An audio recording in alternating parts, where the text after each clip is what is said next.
Donald Trump, apenas un niño de 3 años, ya se había rodeado por el brillo y la promesa del imperio inmobiliario que su padre, Fred Trump, había comenzado a construir. Sin saberlo, esos primeros pasos de Donald en el pasillo de los edificios de su padre ya le aseguraban un futuro lleno de poder. A los 8 años, Donald era ya un millonario, ganando lo que hoy serían $200,000 anuales. Pero la historia que nos contó, la que vendió al mundo, era completamente diferente. Donald se proclamó a sí mismo como el artífice de su propio destino, un hombre hecho a sí mismo que había transformado un pequeño préstamo de $1 millón en un imperio de 10,000 millones. Construí lo que construí por mí mismo, insistía una y otra vez. Sin embargo, una exhaustiva investigación del New York Times destapó una verdad mucho más compleja y oscura. Fred Trump no solo fue un padre generoso, fue un pilar financiero omnipresente en la vida de Donald. Desde la infancia hasta su edad adulta, cada proyecto grandioso de Donald estuvo sustentado por la inyección constante de dinero de su padre. Cuando Donald decidió aventurarse en Manhattan y transformar el deteriorado Hotel Commodore en el reluciente Grand Hyatt, fue Fred quien respaldó con préstamos y financiamiento. A medida que Donald se adentraba en los riesgosos negocios de los casinos en Atlantic City, su padre creó estrategias para mantener el flujo efectivo. El mito del préstamo de $1 millón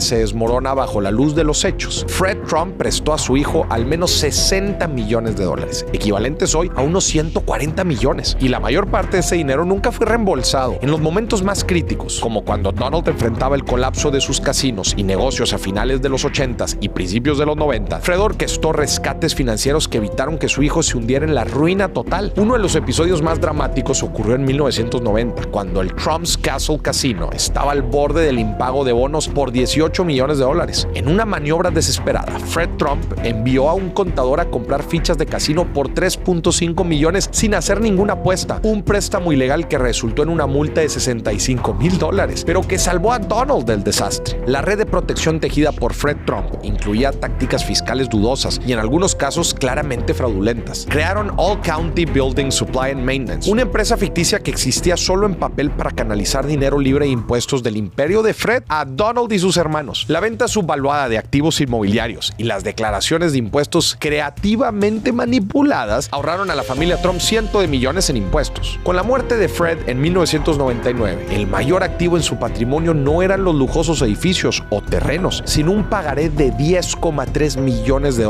Donald, un préstamo que su padre le había hecho poco antes de morir. La venta del imperio en el 2004 le reportó a Donald $236 millones actuales, una ganancia significativa, pero según se descubrió más tarde, muy por debajo del valor real de las propiedades. Fred Trump no solo construyó un imperio, construyó el mito de su hijo, el multimillonario hecho a sí mismo, una narrativa poderosa y seductora que llevó a Donald Trump hasta la cima del poder, la presidencia de Estados Unidos. Pero detrás de la fachada de autosuficiencia y éxito personal se encontraba un entramado de apoyo paterno, maniobras fiscales y rescates financieros que sostuvieron cada paso de su ascenso. Y así, mientras el mundo veía a un hombre que se había forjado a sí mismo desde cero, la realidad contaba una historia de riqueza heredada, mitos cuidadosamente construidos y una habilidad impresionante para transformar la ayuda familiar en una leyenda de independencia y triunfo.